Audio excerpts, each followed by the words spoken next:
Guys, welcome to this week's podcast episode.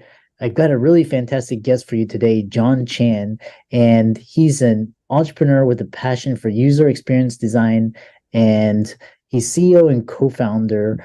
And we're going to talk about SaaS, e-commerce. He's also competed in Olympic Taekwondo, which we also share, and we're going to talk about teamwork and business. And I'm really happy to have him on the show and showcase his brand. So, John, welcome. Chris, thank you for having me. Super excited to be here. Yeah, I know it's a small world. We know that we have Zoom and the internet and we have Podmatch. So kind of talk about, set the stage for your story and background, and we'll dive right into it. For sure. Thank you. I start off by saying that I come from an immigrant background. So I moved to Canada when I was 6. I grew up here, and my entrepreneurial journey started when I dropped out of school at 19. At the time, I was a bit of an accident. I was disenchanted with school. I didn't notice at the time, but turns out as an adult, I had ADHD. Uh-huh. So I was kind of sort of bored at school. But during that time, I read this book, Rich Dad Poor Dad, and it sent me this direction of thinking about minding my own business and thinking through, what is it that I really want? And at the time, perhaps naively so, I wanted to retire before I was 30. And that was kind of the thought process. And so I started off by thinking of what kind of skills I had in high school, which was building websites. And I started freelancing at 19.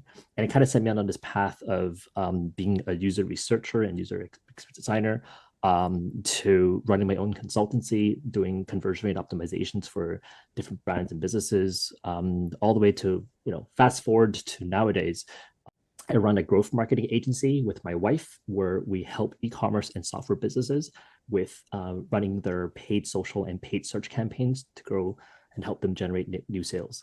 Yeah, I'll pause there, but that's kind of like the background. Started off with marketing and design, then got into software and transitioned to marketing. Yeah, and I love that. I think some of the best skill sets to have are able to create websites and then also like social media marketing and now coding. These are all fantastic skills to have because most people don't know how to do that, so they come to you.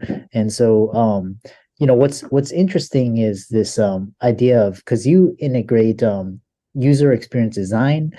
Talk about how that skill and that interest led you to work for companies like UBC, Basecamp, and then ultimately on your own. For sure. It all started with just recognizing that the things that I was building back then, when I was building websites, that there were people behind the scenes. And a lot of the progression from in my career, from going from designing to writing software to marketing, it was all figuring out what the next phase of the skill set that was missing was. And so when I first started building websites, it wasn't long before it dawned upon me that, oh, if I'm making a change on the site, it impacts somebody on the other side. And so my first job was working with UBC. It's one of the largest, most prominent universities in Canada, where I was working as a developer. But there was one incident, it was kind of interesting, where I remember I was answering phone calls, helping with system support, like system maintenance, tech support, and somebody was asking for a password change, and I noticed that on the web page that the reason why they called that particular number was because it was an error message that showed up, and that one department that I worked with was in support of 11 different branches, whereas and we were always inundated with the calls, and so when I noticed that was the message that showed up, I changed the number to a different department where it was basically had more support, and basically helped impact the stress levels of that particular group. And so it just kind of like incrementally making me realize that, oh, if I studied the process and the path that people took, I could have more lasting impacts and changes. And so it went from working at the university to eventually recognizing how I can help them support with increasing donors, increasing their and being more clear about their mission, to working for-profit companies and recognizing that if I made the same type of user experience changes and improvements, that had real impact to their bottom lines. And that's when I started exploring different softwares and different companies, partly because that was my interest at the time. I was looking at a lot of different designers and where the well-known designers are. And Basecamp at the time was one of the a very prominent software company. They're the inventors behind the Ruby on Rails software movement, and also just a general idea of running business remotely. And so I was lucky to be able to work with them, learn under the wings and see how they operated. And that was sort of all came from figuring out the next problem incrementally from the skills that I had at the time. Yeah, yeah, it's fascinating. And kind of at the end, I want to talk about how all these skill set shaped your entrepreneurial journey. And your agency, 2X Growth Agency, it specializes helping e-commerce and DTC brand, that's direct to consumer brands, grow. So what unique strategies do you employ to manage such a large ad spend effectively and drive significant revenue for your clients? For sure. So nowadays, when we do marketing, we always think about marketing as sales at scale. And so the precursor to any effective or successful marketing campaigns always boils down to having a fantastic and strong product. And so whenever we're having those discussions, and it kind of came from the user experience research skills where I was interviewing it and monitoring and seeing the gap between how a company presents itself versus how end consumers or end users perceive what the company is about. And so marketing campaigns nowadays often it boils down to us studying and understanding what the real reasons are for what motivates people to buying a particular product or service. And we see that from customer reviews, we see that from competing reviews, we see that from looking at the search experience or a social experience that someone would have, from looking at how do they go about finding and buying products, and then seeing how our product for a particular brand or company that we're working with fits into that mix. And then in our ad creatives or ad copy, we would just highlight those things where they otherwise would have overlooked it or forgot about it, right? And so a small example would be, for example, a lot of the work we do today is producing and creating thumb-stopping ad creatives. And, if someone's seeing on their Instagram feed or on their social feeds, and they're introduced to a product for the first time, we basically think about what experience a successful customer would have had from being introduced to the product, reading the landing page, buying a product, receiving it, and successfully consuming and being happy with the result. And we just capture that experience in video form and we present that in an ad so people can future pace in their head what the experience would be had they bought from them. And so a large part of it is just spreading that message. And again, goes back to kind of the original point of why marketing is sales at scale, right? It's about seeing how someone would have been sold at a micro level so that we can scale that on a macro level. Yeah. Yeah, I love that. Like I said, it's all about scaling.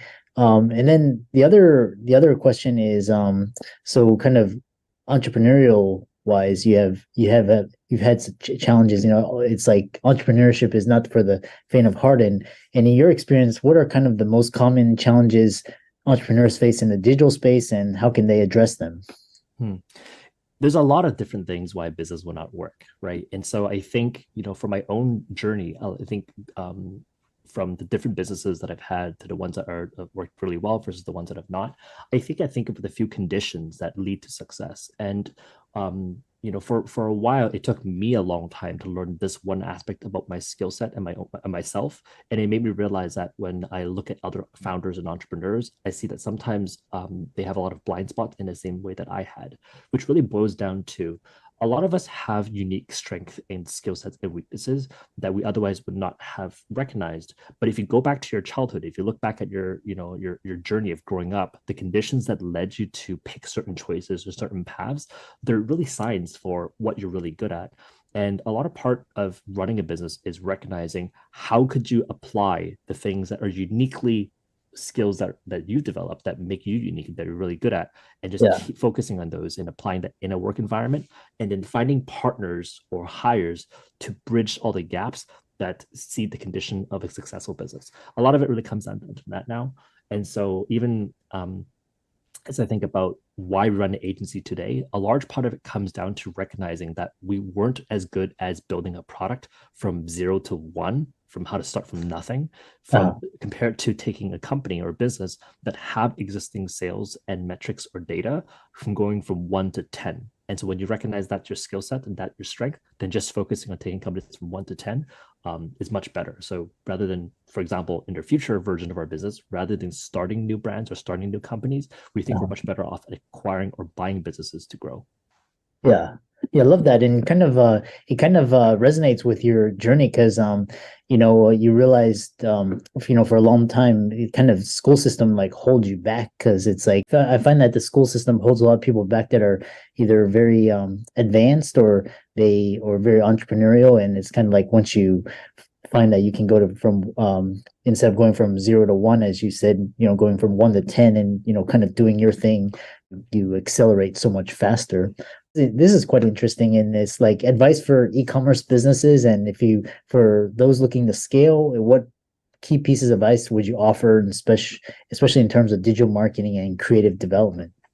Yeah, I think for e-commerce brands specifically, I think a large part of their growth really boils down to being really good with distribution. So a lot of founders start because they're really good with product, right? They find a sort of niche or an angle or a product because of their personal history, and so they develop a very effective and wonderful product. But usually distribution is sometimes where, at least for the brands that we meet with, and the fact that they're hiring a marketing agency, boils down to having a skill gap. And so with any type of hires, and it's not necessarily restricted to marketing, it's usually really important to have a really strong foundational understanding of the field that you're about to hire in. And so whether if it's hiring accountants or lawyers, it helps to have a certain skill sets around so that you know what to ask and you know how to evaluate the companies that you hire. And so for brands that talk to us specifically, it usually helps when they have a baseline understanding of what the conditions are for what makes great marketing great. And so then that way they can really see why the things that we do are effective or why our approach makes sense. Whereas sometimes I think brands can sometimes feel like they get burned by agencies because, oh, the expert said so, and they don't really have a good skill or way to evaluate that. And it's not really their fault per se, but it's also the responsibility, because as the business owner, you have to own that part of it. And so when you see brands that are very effective in distribution, it's because they understand the field that they hire really well. Yeah, it's a very, very insightful piece of advice. Kind of moving on to like the future of digital marketing, because kind of this year, digital marketing's changed so much with ChatGPT and AI. And kind of in your opinion, what is the future of digital marketing and user experience design, and how should businesses prepare for these changes? How is your agency helping entrepreneurs position themselves at the forefront of this trend? 100%. So the thing to remember is to focus on the things that don't change, right? So consumer behaviors haven't changed. And so even there's the advent of AI or the advent of platform changes, people still buy online for the same reasons that bought 3 years ago or 4 years ago. And so what tools like AI has really changed and developed is the operational processes in the way that we create that information.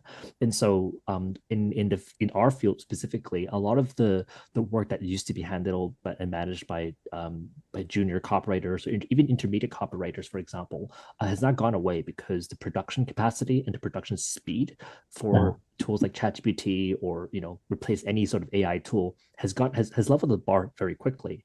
And so the skill set for the creators, what used to be the creators, like at least, is on the burden of being good editors. So that if ChatGPT comes up with 5 different suggestions, it's up to you to know how to evaluate which one's more effective and which one's more appropriate for a particular situation or context. You can give it all the background and context, but if you look at, let's say, for example, the recent release of ChatGPT's feature sets, it's GPTs, which is a lot about the context information that ChatGPT is not able to develop or able to supply. So you have to bring your own domain expertise into it. And so that's why that, at least in the near term, has not changed. So going back, remember that consumer behavior has not changed. So all the things that used to work and say, for example, the principles of direct response marketing, that hasn't changed. People still respond to persuasion and sales in the way that they used to, but adapting to tools and methodologies and knowing how that impacts your business and the way that it reduces costs is very important. It's very paramount, and to adapt to applying and changing the way that you approach the work that you do. Yeah. Yeah, I love that. It's like it's kind of like these are just tools and you have to kind of learn how to use them in certain contexts. So it's like up to us to utilize these. They say that ChatGPT is not going to take your job. It's the person that knows how to use all of these tools and put it together that's going to Abs- Absolutely. And we're still fairly early right now. And I think the Yeah. best analogy you can think about is how big the internet had the impact on a lot of brick and mortar businesses. Brick and mortar businesses are still here today, but they're fundamentally changed with the introduction of the internet. And AI is here to stay. There's a lot of trends and I would say even fads that come and go. Uh, But you know, you look at crypto, you look at whatever else. It's there are a lot of things that come and go, but this is one of those things that has legitimate usage to our environment. It impacts across industries. And so it's really important for business owners to face this head on, adopt the different tools, but also get really good at it, right? It's like there are people that are good with the internet and there's people that were not. And you can see a massive shift in the way that the world has capitalized on it. And a lot of wealth was created. And we're about to see that happen with AI. it kind of it reminds me of like when COVID happened, all the restaurants shut down, and then the restaurants that use like Uber Eats or DoorDash and kind of to go, and then they had like outdoor seating. Those were ones that were thriving. You look at the restaurant business today, it's like, if you don't offer these, to go or pick up or delivery, you're SOL. All these other businesses, have the scale of reach of the internet to get clients. So 100%. And it goes back to what you're asking earlier about what it really comes down to being an entrepreneur. It's about dealing with the changes that, because like you're dealing with things that break down every day. There's always a new problem that you're addressing and facing with. And having that kind of like resilience to stomach that,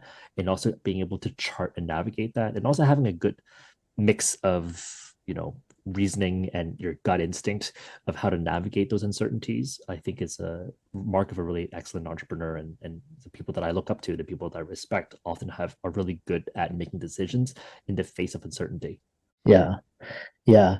You also have a significant interest in real estate, and I'm curious, like, how are you using real estate? Is it more just like kind of create passive income to, because you're obviously doing well with your agencies. A lot of people look to real estate to kind of fire their job, but it sounds like you're not. Is it more just like alternative streams of income to preserve your wealth? Kind of talk about, balancing this with your Yeah, entrepreneurship. 100%. And Yeah. so I got into it by accident. So going back to my earlier sort of like introduction about reading Rich Dad Poor Dad, one of Yeah. the things that I was doing back then, I was because like I was a young kid, right? I was 19. I didn't know a lot of people that ran businesses, and so I would Uh-huh. go to networking events looking for people that sort of fit the profile of like the thing I was reading about, so I could ask them questions. And Uh-huh. so I was lucky in that I met a friend and dear mentor of mine now, where he built a large real estate portfolio. Back then, he had maybe 7 properties. Now he's at maybe like 20 million in assets. That was like maybe 2 or 3 years ago. So probably a lot more now. Yeah. But it all started with this asking, having those interactions with him. And so the thing about mentorships and advice is that you can talk and ask about things all day long, but until you take and follow said advice is when you Uh-huh. really sort of like fully understand it. And so I got into an accident by accident in the sense that I was just asking him for advice about my finances. I was like, hey, here's the thing that, here's my finances and here's what it looks like. What would you do? And he said, well, here's what I would do. Here, I would pay down off your debts. I would start saving up. And in the moment I have any type of money left over, I would go towards figuring out how to buy my first property. And so we Uh-huh. bought our first property together in 2011. And we bought four more ever since. Through different means and different ways.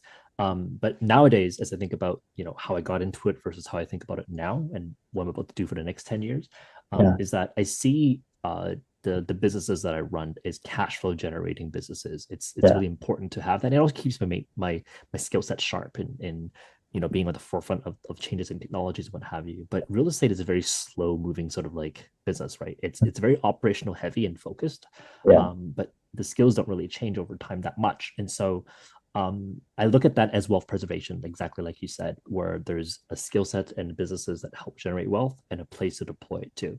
And so we did fairly well for real estate in the grand scheme of things for what we basically knew back then, which was not much. And so when we bought properties back then, it was mostly doing joint ventures and buying, properties to rent, both locally and abroad outside of our. So I'm in Canada. So I'm in Canada. So I live in Vancouver, but our properties in extra provincial provinces.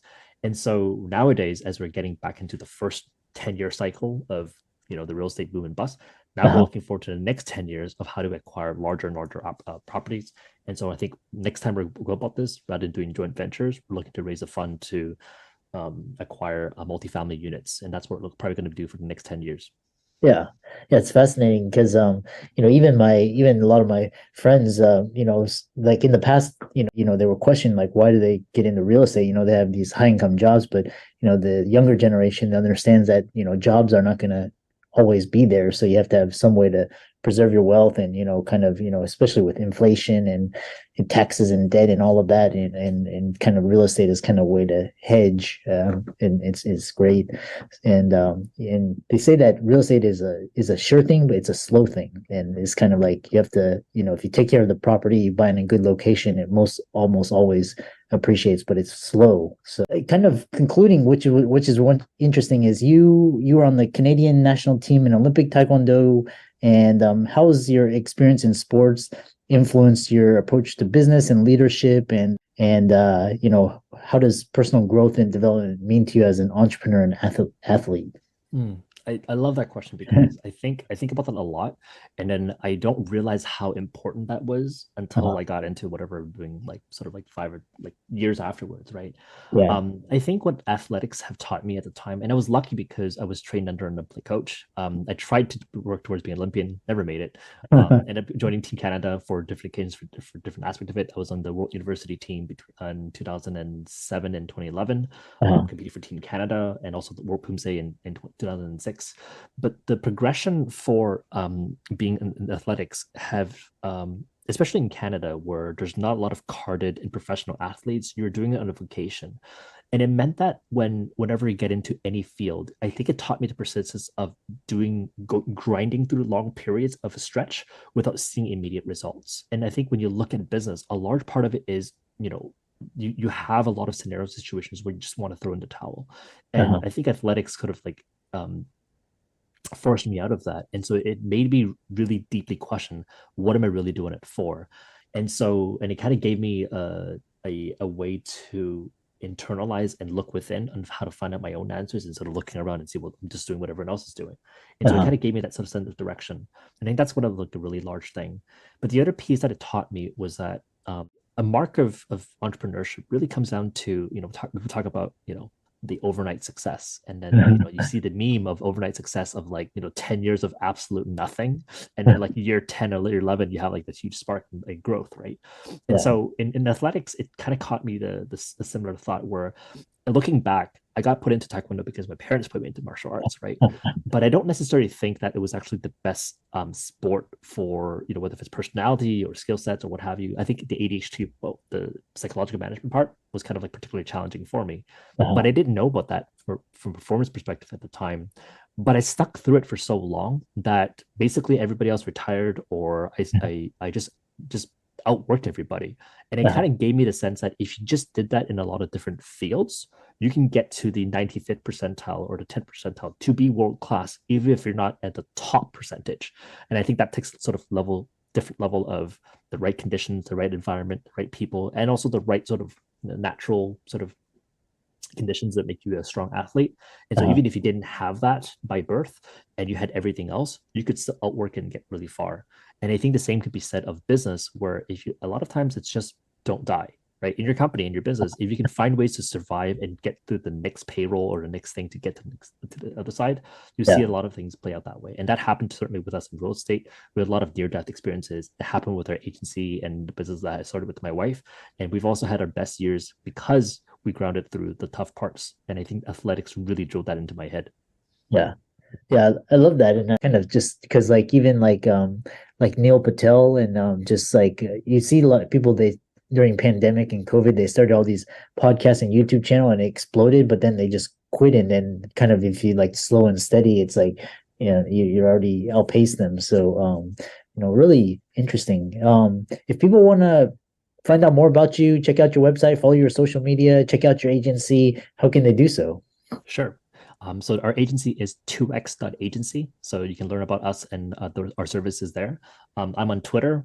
It's Twitter. Well, Twitter or X, whatever it is now. But the username is JTC Chan. You can look up John Chan, which is just a lot of us. You can always find me on LinkedIn. But I'm always happy to connect with other entrepreneurs. And yeah, and I also want to go back to my initial thought of thanking you for doing what you do. It goes back to what I respect the fact that what 600 episode in, because it's easy to start something, but it's very hard to maintain and be consistent over time. So a lot of respect to you as well. Oh, thanks. I think it's also that the athlete conditioning and the training just kind of I love your idea. You don't have to be world class, but if you outwork everybody, you can be world class. No, 100%. If you look at business, there's enough for everybody. We live in a world of abundance, so you don't have to be the best in a particular field or set. You can be good enough and still do very well in your finance and circumstance and the people around you. Yeah, love that. For all the listeners out there listening, John for coming on. Be sure to follow him on all his socials. These will be in the links and the resources. And with that, thanks so much for coming on.